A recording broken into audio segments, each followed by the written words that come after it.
Images we will never forget, devastation we will always remember. The floods of 1993 shaped our lives and changed our lifestyles. For weeks, we watched on television the flooding along the upper Mississippi. Then in July, the floods of 1993 came lapping at our front door.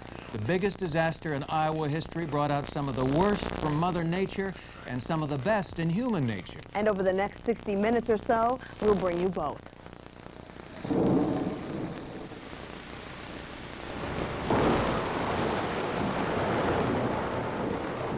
Lightning lit up the sky and torrential rains fell across central Iowa. During those pivotal days in July, most of us had no idea we were in for flooding of this magnitude.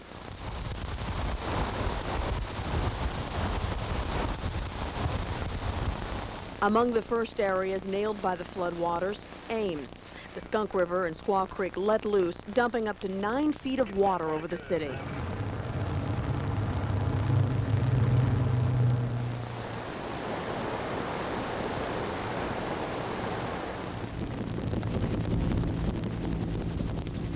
Only from the air could the total devastation be realized.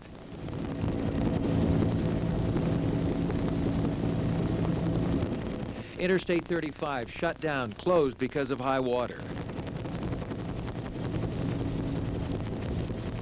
For Story County farmers, a sickening sight as they watched their crops go underwater. On the campus of Iowa State University, millions of dollars in damage to Hilton Coliseum. 13 feet of water, higher than the basketball backboard, flooded the Coliseum. And the Vinker Memorial Golf Course turned into one huge water hazard. By Saturday, waters in Ames began to recede, and business owners and residents started to tackle the huge job of cleaning up.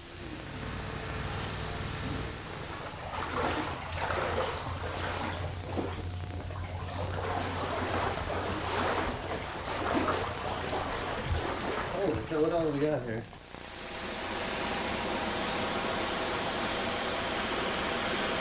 It was about the same time that everything busted loose in West Des Moines.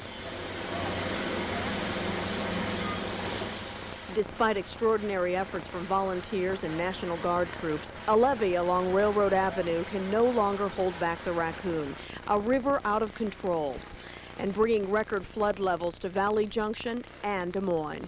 Volunteers who spent all day filling sandbags and building the levee were now rushing to safety. It was a race against time for some store owners along 5th Street as they worked hard to protect their businesses. But National Guardsmen were in a hurry to get the people out. It's less than a half a block away on this side, and it's about 2.5 blocks that way, so it's getting here fast. It broke at both ends, and it's coming to sandwiches, so. It's here. Out. Leave them here. Forget it. That evening, Valley Junction and parts of West Des Moines evacuate, while downtown Des Moines prepares for the worst from the rising Des Moines River. The flood forces officials to cancel Sunday's downtown Grand Prix. But by early Sunday morning, racing is the last thing on anyone's mind.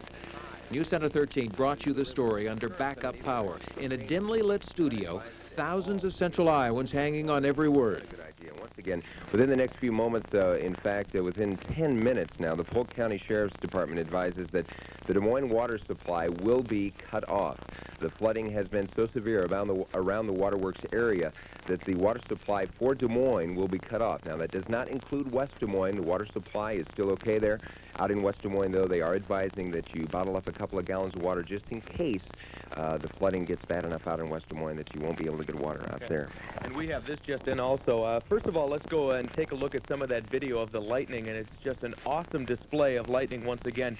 And you can see that this is the downtown area. This is a very, very eerie sight. And if you lived in Iowa during the ice storm, and it was an eerie sight that night as well, with all the power out, and when the city goes dark, it is kind of a scary looking sight, and that's what we're experiencing right now. Power is out across a good portion of the city, and a lot of folks are driving around, and headlights are obviously needed in some areas where some of the work efforts are going on right now. What we do understand, though, is that up to 250,000 people in central Iowa in 10 communities have been left now without safe drinking water, and this is of prime importance, especially for elderly people and certainly with people with young children and infants. This could be a very tragic situation. And it took only minutes for Des Moines residents to respond, filling up supermarkets in search of now precious drinking water. This is 2:30 a.m. at Tate's Super Value on 42nd and University. Shoppers searching for water, a commodity in short supply. Here we are, almost an hour later, still filling up. I've worked here for 2 years and it's never been this busy, ever. It's never, ever been this busy at night. Now it's Sunday morning about 6:30. People flock to nearby communities looking for water. But by now, shelves are bare at this Hy-Vee in Urbandale. And I think it'll probably straighten up in a few days. I sure hope so. This purified water is all that's left and nothing lasts forever. Although this is purified water, Hy-Vee officials are still recommending that you boil the water before drinking it just as a precautionary measure. In shopping carts, people grab plastic containers for as much water as they can score, but milk and juice ran out early in the day. Let's see, I've been here since 5:30 and this is probably about the 20th time I filled it. Any chance it's going to run out? That's it right there. You're looking at all the orange juice I've got. I noticed you have no water in the cart. There is no water, and we were up at 3 o'clock, and we've got everything that'll hold water at home, full of water. So hopefully that'll get us through a couple days till they get some in here. Store employees say they've never seen anything like it. We had all 13 registers going, and there were customers at least 6-7 deep waiting to get checked out. And the line was all the way back by like aisle 14. During the early morning hours, impatient shoppers didn't want to stand in hour-and-a-half-long lines. What it amounted to is people were just getting impatient. A very skeleton crew working Saturday night, Sunday morning, and probably somewhere in the area of 100 to 150 people waiting in line to check out, and people just started pushing on through. Stores are working to bring in water, juice, and milk from surrounding communities. In Urbandale, Stacia Strand, News Center 13.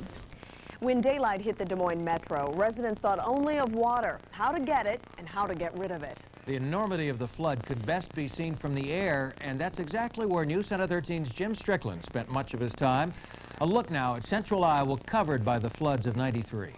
We are now coming up to a levee break. See that, Michael? See that levee break there, just by the Demco plant? That's one of the breaches that they have had in the levee, despite the fact that they put in concrete highway barricades to try to protect this city. Unfortunately, it just did not work as well as they had hoped. A couple of blocks up, you can see the other levee break. You see that there, Mike? That's by the Reiner Brothers Plumbing Company, just a little bit to the west of there. Of course, Valley Junction has been inundated with floodwaters, as has a good part of the lower lying parts of West Des Moines. The Raccoon, you really can't tell where it starts, where Walnut Creek ends, and where Jordan Creek comes in. It's all just one confluence here, right in the middle of West Des Moines. You can see the hundreds of volunteers that have converged upon the water treatment plant here in West Des Moines. The sandbags are being stacked 15 feet high around this thing to try to protect the filter system so they do not become contaminated. You can see that the river has come up from the backside and has inundated nearby Holiday Park. You can see the baseball diamonds down here just adjacent to the water treatment plant are under several feet of water, but again, the water plant itself is high and dry. One of the few good pieces of news that I can report to you in the skies out of West Des Moines today. Hundreds of volunteers again have been shuttled in here from Valley West Mall. You can see how high they are sandbagging around this thing just to protect the integrity of West Des Moines' water system. You see that the entire waterworks facility has been inundated with water. Contaminants from the Raccoon River have destroyed the sanitizing capability of the waterworks plant. It is for this reason that you are looking at right now, live here from probably maybe 750 feet above the waterworks plant, that 250,000 people, maybe 300,000 people, will be without water for at least a week. This thing is going to have to be pumped out after they create their own levee to keep the river out. They're going to have to keep water out and then pump out what is left inside once the river goes down. Then they've got to re-sanitize the entire thing, and we're told that's going to take about a week. That is the Raccoon River that you see here to the left of the waterworks plant. Can you swing out here, Mike, and shoot the river itself? You can see how wide it has become. And Grays Lake is further down there in the Holiday Inn, but we wanted to show folks exactly why they don't have any water, and that's the reason. This is, again, North High School, the athletic fields you see over here to the east of the high school. We are coming from the north, flying right over top of the high school. There you see a rowboat has been parked here, where people have tried to get into the building. It is inundated with the flood waters, more on the southern exposure of the high school than on the north. We're flying now over, right over the building, and then there's Birdland Park over this way. My photographer, Mike Worland, you can see the courtyard. That's a bad sign. And this is 2nd Avenue. You can see how the water is cascading. Is that someone with a surfboard or a belly board there in the water, Mike? Trying to walk across. There's someone down here. Look at this. There's someone body surfing on 2nd Avenue by the Faust auto body shop. Don't do this, people. Come on. That water is gross. This guy is body surfing down 6th Avenue, or down 2nd Avenue, excuse me. You can see that the city armory here is compromised by the Des Moines River. That's Job Service of Iowa, just to screen left of the city armory. And then the state office building, which is okay there, at about East 6th and Grand, I guess is what cross street would be. Embassy Suites, they're okay, but you can see that the street has been sandbagged between Embassy Suites and the federal courthouse. You shooting that, Mike, okay? Okay, we're on a wide shot now, I'm told by my chief photographer, Mike Worland. Again, they have sandbagged to try to protect City Hall. Then you see the Embassy Suites with the federal courthouse on the other side, and then Des Moines Police Headquarters. Those are the four granite-colored buildings that you see in a row from left to right as you look at the screen. Sandbags are up there to protect them because the water has come over the bridges there on Grand and on Locust. The water is over the bridges, not yet on Walnut and, of course, Court Avenue. That's a whole other story. French Quarter, the French Quarter restaurant there in the building at 100 Court Avenue. Soup's on, and it's a muddy soup, to say the least. We're just flying up the Des Moines River now to the confluence with the Raccoon. And you're about to see, I think you can see it now, Sec Taylor Stadium. You can see that the water has now compromised the outfield wall of the stadium. As we all know, they poured $9 million into this place to make it the show place for the I-Cubs of Des Moines. The outfield, a good portion of it has been destroyed. The seats are okay, and everything under the concession and everything, they're okay for now. It looks as though, however, that the first base side dugout does have water pouring into it, and that is going to compromise part of those facilities below the stands. It looks like the actual seats themselves are okay. Now I want to show you a sight that's truly sad. This is the airport Holiday Inn South, I guess is what they call it, just bordering on Grays Lake. Of course, Grays Lake is more like Grays Sea at this point. The water is well up to the doors of the Holiday Inn South, a hotel that takes a lot of traffic. A lot of those people that come in from the airport stay at this hotel. This hotel is their welcoming site, I guess, other than the jetway itself at Des Moines International. And it's going to be some time before the Holiday Inn gets back in shape as well. Gosh, it's hard to tell. That might be 10, 11 feet, I guess, Mike, there. How deep the water is there. It's well past the first floor. Look at that. You see the carport there, Michael? The carport sign, what's it say? About clearance 9 feet, 9 inches, something like that? And there's maybe a couple of feet clearance there. So we're looking at about 7 feet of water there around the Holiday Inn South. And then there's the Financial Plus Credit Union as we head down Valley Drive. This is the Skunk River now that we're talking about. The water is cascading through an industrial section of Colfax. I'm looking at the Colfax Livestock Sale Company down here, Stuart, this gold-colored building here. The Skunk River is just pouring through this industrial area. Look at the warehouses that we see down here. Water just about to the roof of these warehouses in the town of Colfax. I'm guessing that the Skunk River's got to be, geez, at least a mile wide here. The devastation here is certainly obvious. We've got some RVs down here. You see those, Stuart? A couple of, right down here by the last warehouse, there are some RVs in the water. Just the roofs are visible there. We're now in the copter cam circling the town of Eddyville. This place is a virtual ghost town as they try to pump the water out of here that first rushed in on Sunday night. This place has been evacuated now for the better part of a week. About 80 to 85% of this town is gone to higher ground, according to the mayor here, Teddy Carr. About 200 people are now housed in a shelter at the local high school. You can see a couple of cars are trying to make their way through what floodwater is left in here. We have had some seepage from the levee system here. This town is located just on the northern side of the Des Moines River. And still there is some standing water after a flood that really hit this town severely in the early part of the week. Here at the Valley Village Mobile Home Park, this is one of the worst spots here in Ottumwa. And as you can see, as we just crossed the tree line into this main street, that's about the only way to get around here in the Valley Village, by boat. Not sure if these people are with the Corps assessing damage or just trying to evacuate. But the Army Corps of Engineers says this is one of the worst spots in Ottumwa. They seem to be in pretty good spirits here, waving to us up here as we shoot their picture with the copter cam, but unfortunately, things have got to be overall pretty depressing here at the Valley Village Mobile Home Park. Now circling very low over the Ottumwa water plant. There is a serious concern in Ottumwa that what happened in Des Moines could happen here. So they are moving 5,000 yards of dirt to create a secondary levee to help protect the water plant. There you see the sign, Water Purification Plant, Ottumwa, Iowa. Ottumwa has clean water now and plenty of it. However, again, there is a concern that what happened in Des Moines could happen here.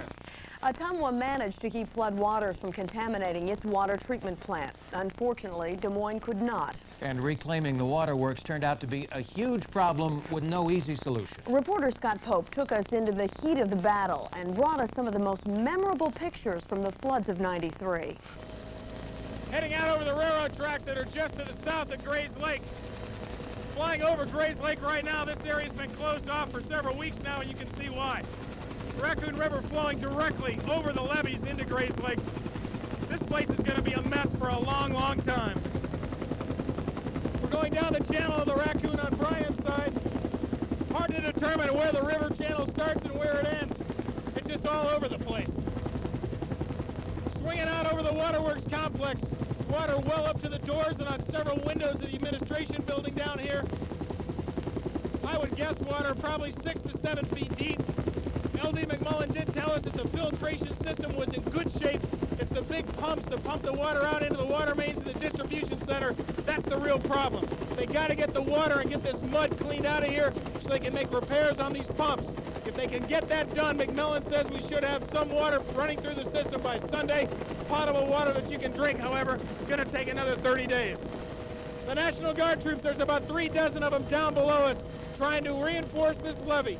The objective, keep the water out as long as possible, give those big 16-inch pumps and 12-inch pumps a chance to clean some of this water out. The sandbags literally are going to be just dumped over the side. One after another, just dumped as we hover here above the levee. The guys on the ground who are donning their life preservers and their other equipment, they're the ones in charge of building this levee up. It's going to be 16 bags wide, 3 bags high by the time they're done. 100,000 sandbags will be used to reinforce the levee here at Waterworks. It's a big job, a very big job. To go on and on and on as long as it takes. A huge operation.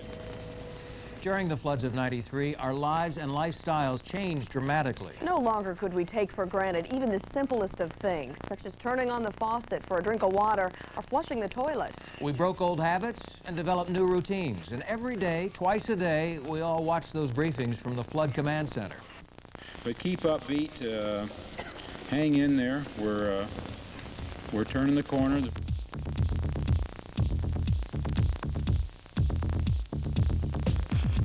I do not, as mayor of this community, believe that they should be in those buildings without proper sanitation.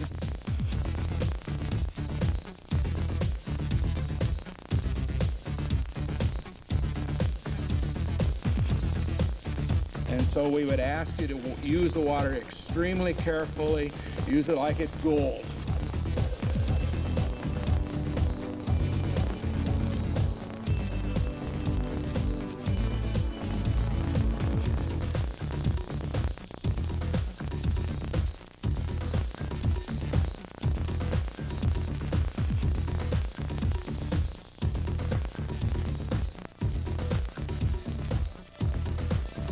If it's yellow, let it mellow.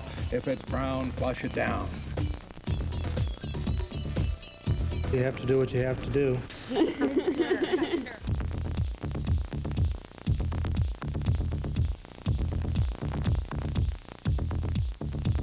I'm not worried about the water. It hasn't inconvenienced me at all.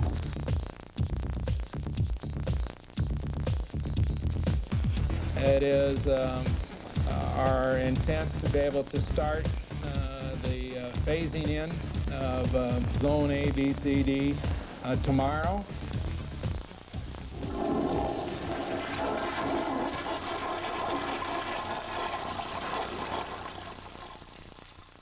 For many Central Iowans, the daily flood routine was broken up on Wednesday, July 14th. That's the day President Clinton came to Des Moines for a first-hand look at the floods of '93. Air Force One had wheels down here at the Des Moines International, according to my watch, about 10:18. That puts the president in here 20 minutes ahead of schedule, which is not like him. Usually he has a little bit of a delay in arriving to appointments, but he is on the ground, coasting down at the other end of the runway. President Clinton touched down at the Des Moines International Airport, but didn't spend much time on the ground before taking off in Marine One for an aerial tour of flood-ravaged areas with Governor Terry Branstad. This building, the first building is the Des Moines Waterworks. That's where the problem is. It's still surrounded by water. You have to go in and out of there by helicopter. They get dropping sandbags by helicopter.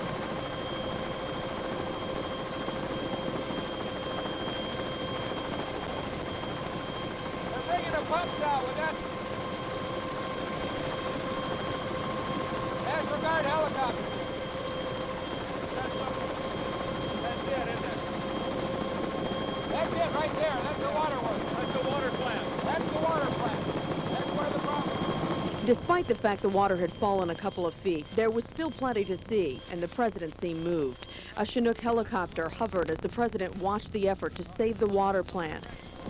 Gone down a little there, right? Yeah, a little higher there. Gone down a couple feet. All of this was underwater. All of this there. The president also met with Iowa's congressional delegation. They're warning not to lowball the disaster bill sent to Congress. We're going to have a hard time with the second go-around in Congress. And so my only advice would be to look at all your figures and then look at the contingency and bump those up, just so that you're prepared, because we got Missouri that's going to follow us, and who knows what's down south. This is a great example of volunteerism. Thank you for how many of these loads have you taken in the last several days? I couldn't even begin to count. Probably at least 5 loads a day. He's done this as a volunteer ever since Some of last it's been in the middle of Des Moines, but you know, the river's almost impossible to get across. So, thanks. Be sure to give these drivers. After his helicopter tour, the president stopped at a water distribution site on Des Moines' south side, offering a message of encouragement and hearing words of despair. My parents lost their home, and I have not been home for like a week. Excuse me, sir. If you'll go that way after you reach the president. I can't take it anymore. Just hang in there. I can't take it anymore. Thank you. More than just helicopter rides and photo ops for the president, he used our WHO television and radio studios to deliver a message via satellite to flooded Midwesterners. Just before I came on this program, I talked to the director of our Office of Management and Budget, Leon Panetta, and authorized him to send today to the Congress a bill to provide emergency help to the families, the farmers, the businesses, and the communities who've been hurt by the rains and the flooding along the Mississippi River and its tributaries. The principle, the operative principle here ought to be that the people who've been hit by this disaster should not be treated any differently than people who were victims of Hurricane Andrew, Hurricane Hugo, the terrible devastation on the island of Kauai and in the state of Hawaii. We ought to treat everybody the same. I talked to people who had lost everything in their houses, who've lost their businesses, people who obviously have had their farms flooded out. It was a very moving thing. I talked to parents who were worried about their children and, you know, whether they could get adequate water and how they were going to do that safely. And some of them had been able to send their children to relatives in other communities, some had not. But the spirit of the people seemed pretty undaunted. You know, there several people broke down and they were very choked up, but they were resolute. And I think that as terrible as these things are, in some ways they bring out the best in people. I saw an enormous number of people who had just stopped their lives and come in to, you know, volunteer and help other people deal with their problems. This has been a particularly moving experience for me and for the Vice President and for our families, because so many of these towns that were hit were on the bus tour that we took last year. And when I've looked at these towns and I've seen what's happened, so many of them, you know, we were particularly along the river. We were in East St. Louis and Hannibal and Wayland and Keokuk and Fort Madison, Burlington in this state, Muscatine, Davenport, Bettendorf. We visited all those places. We visited Prairie du Chien and La Crosse in Wisconsin. So I've met a lot of the people that have been hurt by this flood, and I just want you to know that we're going to do everything we can to be there and be a good partner. And if there are more things that should be done, I want the people to let us know through FEMA. We had a horrible flood in my state and lost a couple of little towns completely. I mean, they were totally underwater and lost a lot of farmland a couple of years ago. And there were all kinds of questions about whether the Corps of Engineers back up the river had managed the dams properly. But I have Same questions are occurring Same now. questions, Yeah. and they're legitimate questions and they can be looked into. But I have to tell you, again, I want to say that when water gets 4 feet higher than the 100-year floodplain, it's almost impossible to conclude that some technical decision back up the river could have made a big difference. I think it's worth looking at. I think we should look at all aspects of this. But I think that it is unlikely that made a major contribution to this problem. Before leaving central Iowa, the president visited volunteers filling sandbags being used to shore up the levee near Waterworks Park. Mr. President, what do you think of what you've seen today? It's very impressive what the people here are doing. Very, very moving. Not in a city like this. Just incredible. Just incredible. Thank you. Let some people talk to These people are incredible. Look at them. They can take a whole truck full of sand and fill it bags in 10 minutes, they said. We need sandbags. Thank you.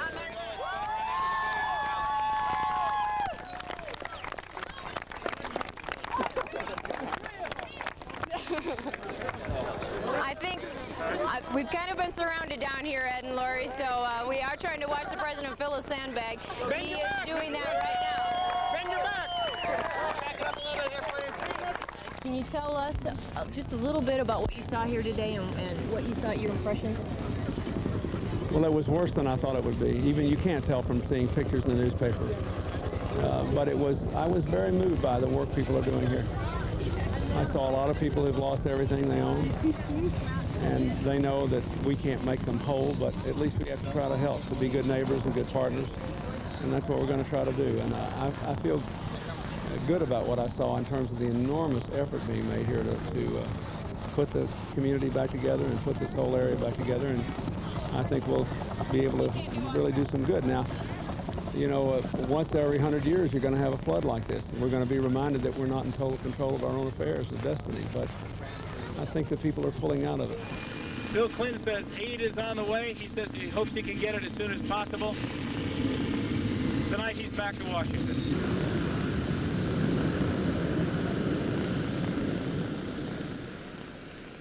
While the president's visit to Des Moines brought plenty of national news coverage, it didn't start or end there.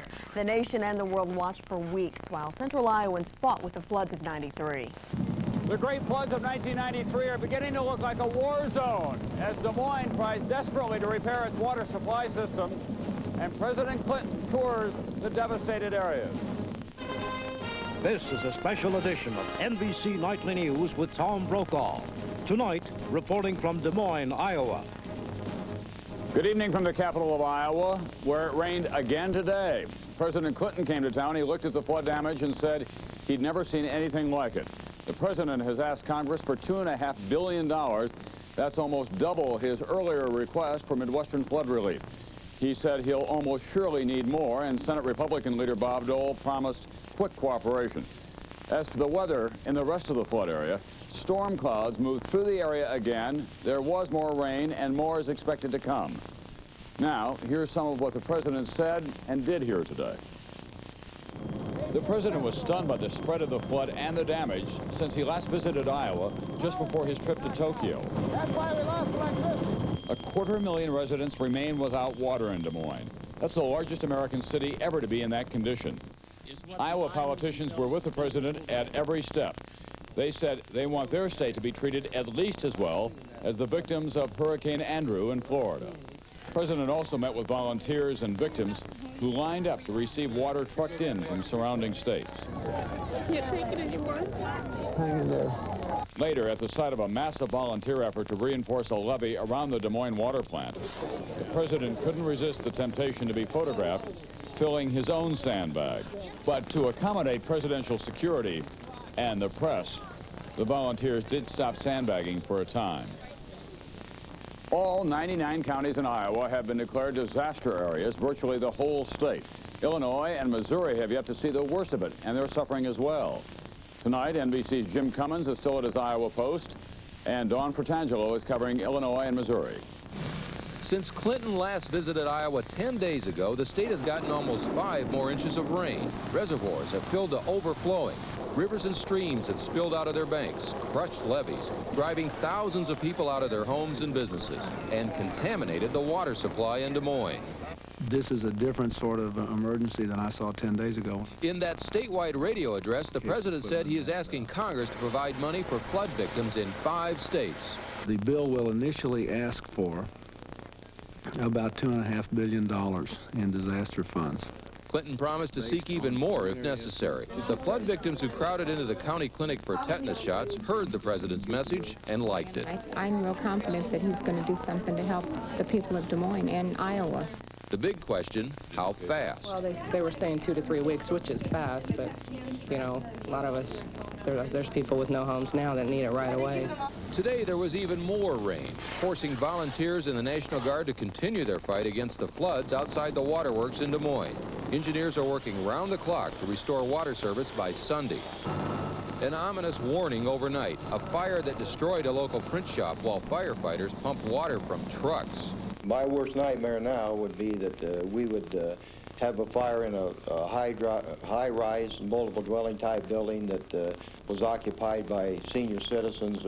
This is becoming routine, and now the authorities are warning people to even boil this water before they drink it. Most, like Carolyn Rosenfeld, say they will. Just going from one container to another. Yeah. Just why take a chance? Business losses continue to mount. The business district resembles a ghost town. The manager of this Marriott expects his hotel will lose $300,000 by the time it reopens next Monday. Iowa Governor Terry Branstad said, what we need now is a month of sunshine, but the forecast is for more thunderstorms tonight and tomorrow. Jim Cummins, NBC News, Des Moines. This is Dawn Fratangelo in New Canton, Illinois, where the biggest stretch of farmland along the Mississippi is now in danger.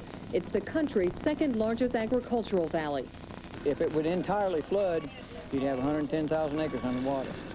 The levee protecting the district stretches 60 miles, and it's leaking. We got a lot of water, a lot of water. Workers are trying to reinforce every inch. To help, Illinois has activated 3,500 National Guard troops, the most since the riots of '68. They make up a team effort with volunteers and even 10-year-old Scott Kendrick. It just feels like I'm doing something instead of sitting at home, like I'm helping. Put just a small roll right there, Dan. Scott's father, Dan, could lose 1,100 acres. He'd rather save his land now than seek federal aid later. 95% of your farmers in this valley, in this bottoms down here, they don't want a loan. They don't need another loan. That's not the fix. The fix is to get this levee railroad will control this river. The farmers in this district pay a tax to maintain this levee system. They believe it's money well spent. They're just not willing to pay the ultimate price. If it breaks here, everybody south of us is going to be relieved. Because, you know, you got 110,000 acres, and if it covered it all, it's going to take a lot of relief off below us. They got some relief overnight from these 2 levee breaks upriver, which sacrificed other areas. 2 days ago, Mark Vonderhaar thought he could save his home. He was wrong. It's a little tough riding around in the yard in a boat. Walking through with waders on. The river has defeated him. He plans to sell his house and move his family. It's going to be hard for them to leave their home, but they don't realize, you know, really how much it's really going to affect everything. It is a cruel, one-sided game the Mississippi plays. Still, thousands hold out for a chance at winning. Dawn Portangelo, NBC News, New Canton, Illinois. And Des Moines is our next stop. That it's some 170 miles west of the Mississippi River shows just how the flooding is widespread throughout the Midwest. Before this weekend, Des Moines seemed prepared.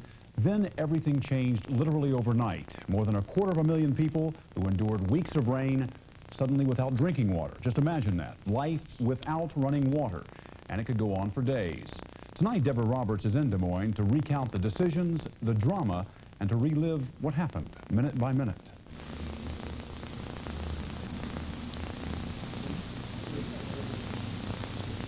Thursday morning in Des Moines, Iowa begins as almost every morning has for the past month.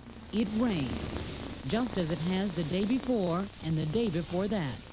33 out of 38 days, a year's worth of rain in 2 weeks. Let's check our first forecast now. Gary Amble standing by. Gary? And it looks like we could see a little bit of rain this weekend. The newscast that night doesn't devote much time to the weather, and the city goes about its business preparing for Saturday's Grand Prix. The top story is the lottery. The good news is somebody won. The bad news is it wasn't an Iowan. The city thinks itself well prepared for any eventuality. It has strengthened its levees and flood barriers, even built a multi-million-dollar dam along the Des Moines River, which flows through the center of the city. The trouble is, not many are paying close attention to the Raccoon River, a smaller tributary which also flows into the heart of Des Moines. The Raccoon, unlike the Des Moines, has no flood controls, no dams. By noon Thursday, it is already rising, and no one expects trouble. But by 8 p.m. Thursday, the skies open again. It pours. They had up to 7 inches of rain just north and west of the Des Moines region, which put a tremendous amount of water into the Des Moines River Basin. Much more water than the city could ever hope to handle. By 2 p.m. Friday, automatic sensors upstream along the Raccoon send the first disturbing signals. The river is rapidly swelling, up 50%. Downstream, one of the first priorities becomes trying to protect the water treatment plant. The sandbags are being stacked 15 feet high around this thing. They think time is on their side. The forecast is that the river will crest Tuesday at no more than 22 feet. Live from WHO-TV 13. But later that evening, the local news is full of hints of what's to come. It's the worst flooding the Midwest has seen in years. And it now comes lapping at our front door. 8 a.m. Saturday, volunteers take to the streets to protect their city. They're building one heck of a wall over there, as you can probably see it. And I'm not sure that water could ever get through it, and that's going to be a lifesaver for us. Noon Saturday, flood preparations continue. But city officials expecting crest along the Raccoon and Des Moines rivers by Tuesday get a new shocking forecast from the National Weather Service.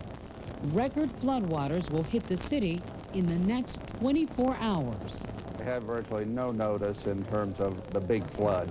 We knew there were serious flooding problems, but we've had serious flooding problems in the past. City Manager Cy Carney moves his Emergency Operations Command to a high school on the ridge above the rivers. When did you decide that you needed help from the National Guard, that you just couldn't do it all, and how do you make that decision? Oh, I think in this case, the Guard knew of our plight, and then it was just much worse, so they knew it. But of course, we didn't know until noon on Saturday. That's the time we knew it was going to be the big one, and we didn't, we notified Guard then, but it was too late to do anything at that point. The waters continue to rise all afternoon as the National Guard helps police to evacuate low-lying areas. As evening falls, troops are sent to the levees. Guard was called out to help sandbag the levees in West Des Moines, Iowa, one of the suburbs, and they watched the water come up very rapidly. And there was a frantic effort to get the levee high enough to meet the crest. 8 p.m. Saturday night, Colonel Charles Gordon's National Guard troops lose their first battle with the river as the floodwaters pour through the levee and onto the guardsmen working west of the city at Valley Junction. They walked in water to their chest. They were in boats. They were in trucks. They were running down the street with the crest going down behind them. You have obviously been called into other disasters before, but surely this has got to be among 31 and 39 years, and this is the worst. Saturday night is torturous for the volunteers on the levees. Shortly before 3 a.m., the dike fails at the Des Moines Waterworks, flooding the wells, the pumps, and the purification plant. Des Moines has lost its water supply. A power substation has also flooded, blacking out most of downtown, including government buildings. In the middle of the night, word spreads that residents will have 15 minutes to fill whatever they can before the water goes out. Then they get the bad news. The water they have is contaminated by fuel spills and raw sewage. When that occurs, essentially, you have no confidence in the safety of that water. So after around 9:15 to 9:45 on Sunday morning, we began to figure out what would be the best way that we could support the state. Frank Young is with the Public Health Service, which sent analysts to Des Moines to assess the threat of contaminated water. So we put a fast team into the air. They landed in Davenport, and by 7 o'clock we were functional in the disaster field office. And we got up before dawn and started filling up water. Anything we could get in, you know, put water in, pans, buckets, anything. Daybreak Sunday, water stations are being set up by the National Guard. Hundreds of residents begin lining up. Supermarket shelves are quickly cleared out of bottled water. The local NBC station broadcast on emergency power. So we are glad that we're here to give you the information that you may need. Evacuations continue in flooded neighborhoods. Basically, all we can do is get everything that we possibly can out, and salvage what we can. That's all we can do. Sunday night, Des Moines fights water with man and machine. By Monday, some good news. The forecast calls for clear skies, and both rivers drop 2 inches. The sun comes out, and so do lines of residents desperate for clean drinking water. Robert Richardson left his dry home 40 miles away to offer water to a Des Moines hospital. When they don't need it, he brings it to a parking lot. That's a 200-gallon tank, and that's how much we've given away, probably given away 80 gallons or so. And it looks like we'll be here. It's going to be tiring work out here. It's hot. I've worked hard all my life. This is easy. Residents here learn they'll be living this way for weeks.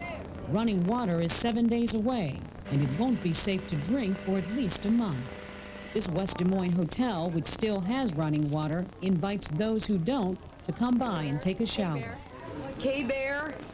But some have more to worry about. 71-year-old Larry Redrick is one of 200 people forced from their homes into a Red Cross shelter set up in an elementary school.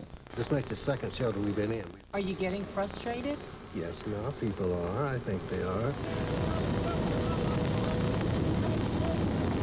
On Monday night, Des Moines begins to look like a war zone. A Huey helicopter drops sandbags around the flooded water treatment plant. And a massive C-5 transport plane brings in mobile water purification units for local hospitals.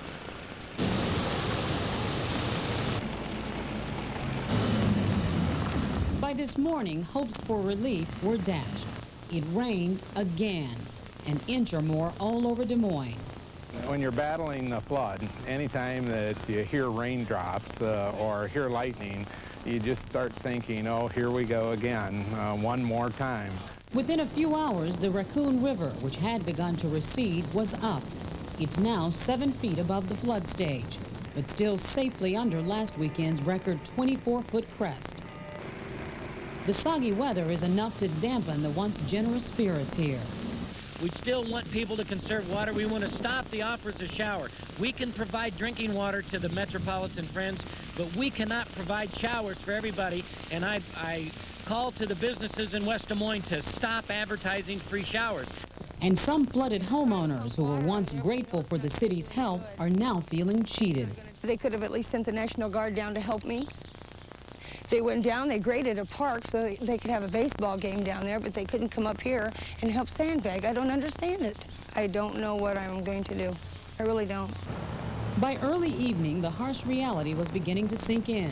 250,000 people in Des Moines will spend the next month learning to live without running drinking water. The city will have to truck in enough to keep 2.5 million gallons a day. Tonight in Des Moines, the sun is setting under clear skies. There's no sign that this city's patience is about to be tested once again. The forecast is for heavy rain by the end of the week.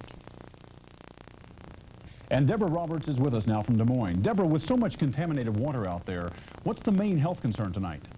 Health officials, Stone, are primarily concerned about tetanus. They've been offering free tetanus shots over the last few days as a precaution against infection as people begin to get out and try to clean up from the floods. Are nerves wearing a little thin, given the fact that the worst may still be yet to come? I think that's quite accurate, and I think people are also a little bit reluctant to think that the worst is over. It's clear here tonight, but the forecast calls for more rain, and there's a good chance that people may be facing the same kind of flooding this coming weekend, so nobody seems to think that the worst is over yet. Well, we're pulling for the folks out there. Thanks, Deborah.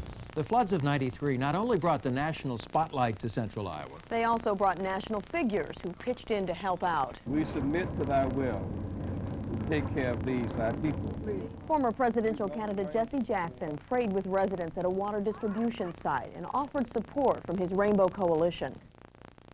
Across town, entertainers made a trip from Missouri, bringing drinking water and a much-needed emotional lift. Lori Groves reports.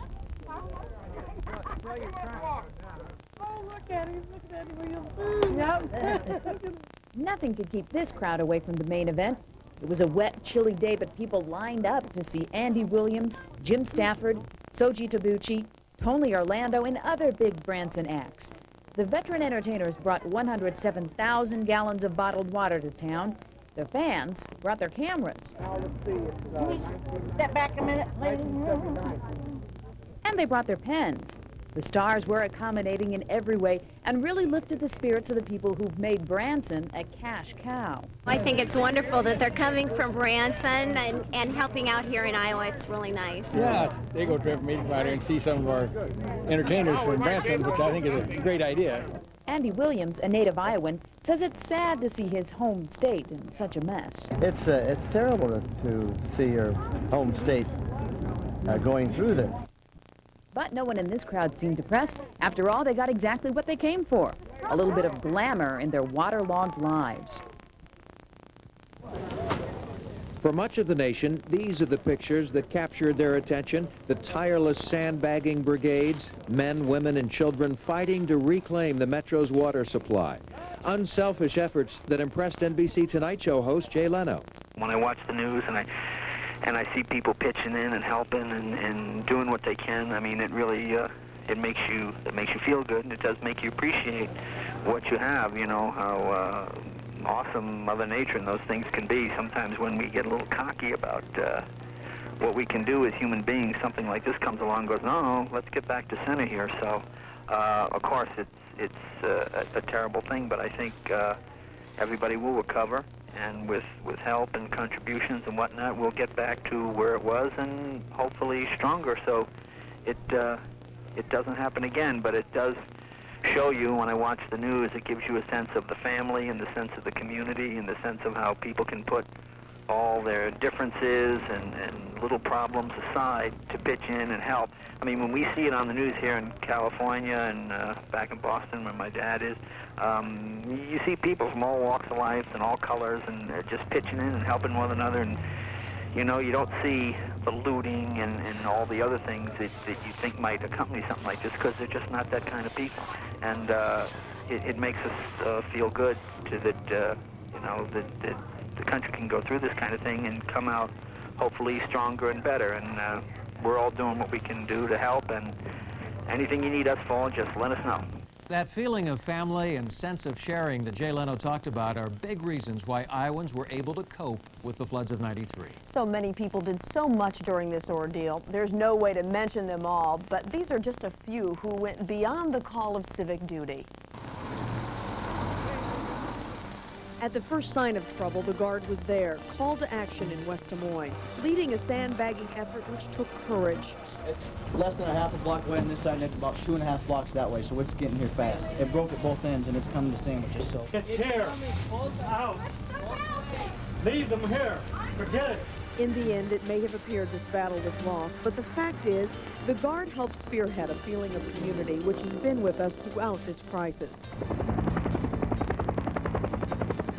Guardsmen put their lives on the line, helping to build a fortress around the Des Moines Waterworks, hanging from this chopper, unloading sandbags so that fellow guardsmen on the ground could begin the task of reclaiming the plant. The job was exhausting. The danger was great.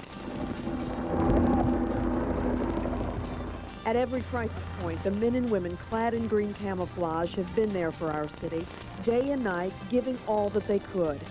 And thus the ultimate sacrifice. Specialist Stephen West lost his life trying to construct a communication site to help coordinate flood relief. It is this effort we can never repay. To all the men and women of the National Guard, we say thank you. You are truly our heroes. And they do need volunteers to show up down at the main library in downtown to do some sandbagging. From the time the first calls for help were broadcast over the airwaves, volunteers have come out in force to help our city recover from this crisis. Now, look at the brigade that they've got going on here. Is this staggering or what? Look at that, look at that, look at that outpouring of help. Isn't that great?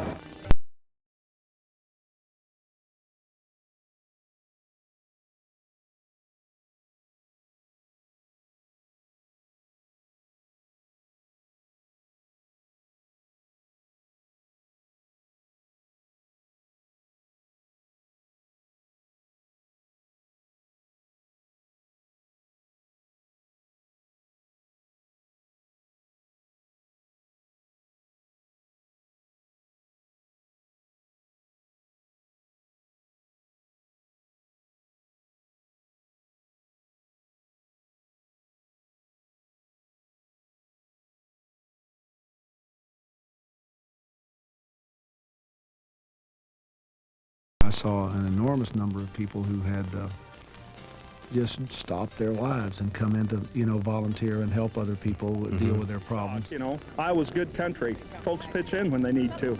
To all who have come forward and volunteered during this time of crisis, we say thank you. You are truly our heroes. It took an army of volunteers plus the hard work of city, county, and state workers to get through those first rough weeks of the floods of '93. That hard work paid off in a big way on Thursday, July 22nd, when the water finally came back on. Live from WHO-TV 13, where the news comes first 24 hours a day. This is News Center 13 at 6. It sputters and spits, but for most of the metro tonight, the water flows again, and that's reason to celebrate. Yes, we're so excited. It's wonderful. Say yay, Megan. Good evening. It's been a long wait, and it's finally over. Yeah, water is flowing in much of the metro area. It began with Zone A this morning. Waterworks announcing that water would reach downtown businesses and everyone else living within that zone. Zone B was next to go online. Just after noon, folks were given the good news that they could go ahead and flush.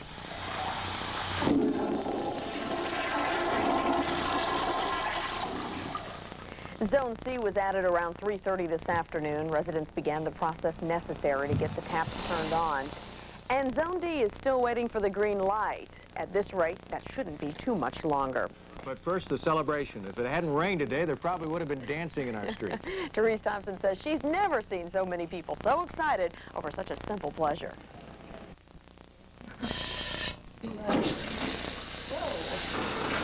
Our water's on. What's the first thing you're going to do with that water? Jump in the shower. My dad went back and had to take pictures of it and everything. This is the sight everyone has been longing to see. And this is the sound that's music to our ears. It's wonderful. Say, yay, Megan! Nearly 12 days without water has turned lives upside down and made bathing an adventure. Are you happy to have the water back? Uh-huh. Yes.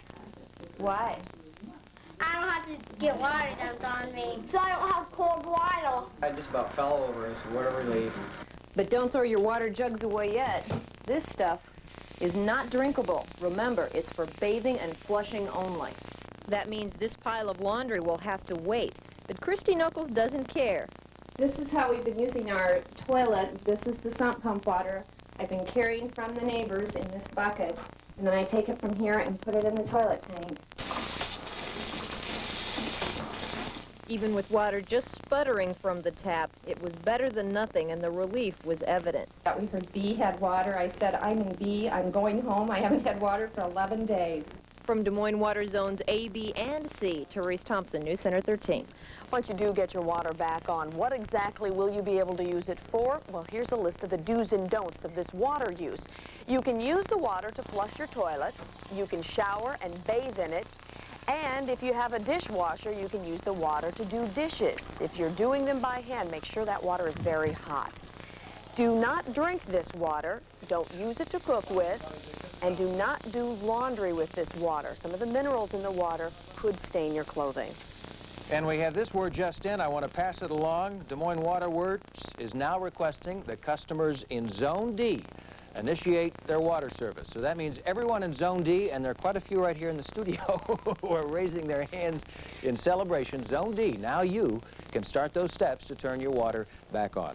With the water getting back online, there's less need for the water distribution sites around the metro. They sure have been a lifesaver for the past couple of weeks, but many will now start closing down as water service is restored. There have been 84 sites throughout the city. Beginning next week, as need begins to go down, the numbers will be reduced to 34. Well, no one is happier that the water is back on than L.D. McMullen. Today, he thanked customers for their cooperation and urged them to still be cautious. We're still asking everybody, because of the vulnerability that we are in with the treatment plant with a limited capability of pumping water, to conserve water and use water very preciously.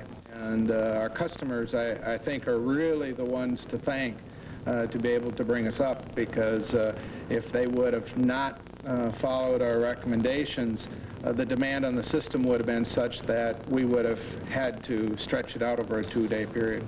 The return of water in Des Moines and surrounding communities, a moment many of us will remember for a long time. But we also need to remember the crisis didn't end when water service returned. Thousands of Central Iowans faced the overwhelming burden of cleaning up from the floods of '93. That's about it right there. That's what's left of the store. As you can see, they've emptied out near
These folks had very little.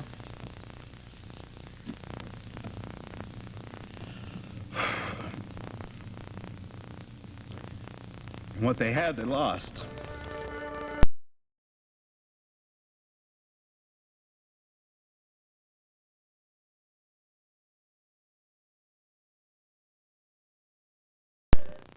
Moments of triumph, moments of despair. The floods of '93 brought a flood of emotions to Central Iowa. Years from now, when we look back, we'll remember the devastation, remember the heartache. But let us never forget the helping hands and open arms, how communities and a nation came together to survive the floods of '93.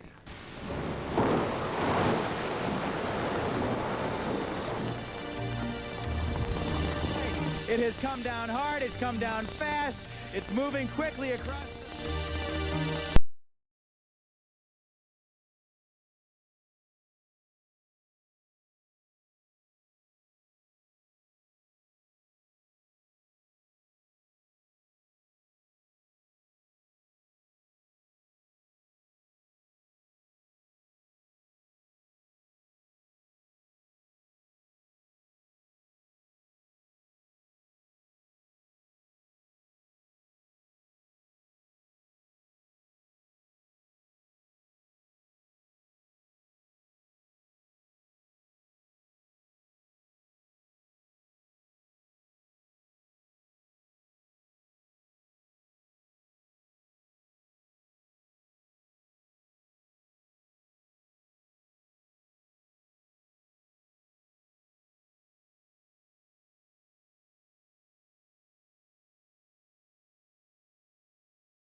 Raccoon River flowing directly over the levees into Grace Lake. This place is going to be a mess for a long, long time. Just this side of the bridge, you can see where the water is pouring in. My mom has like 40-some grandchildren, so there's somebody down here all the time. You know, this is our home, and we're not going to probably be able to come back to it.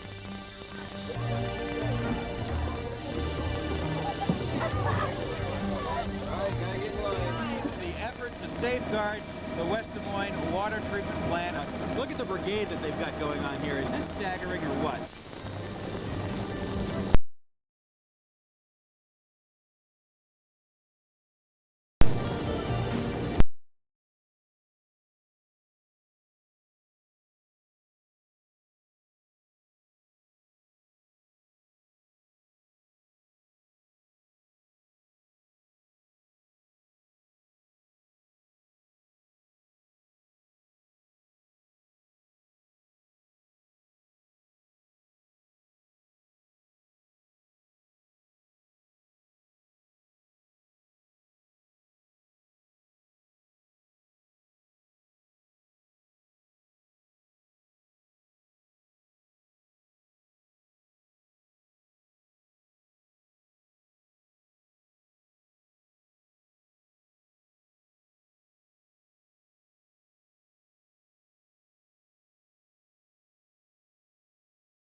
To notify you that he died. Next of kin's been notified, and the headquarters sends its condolences to the family.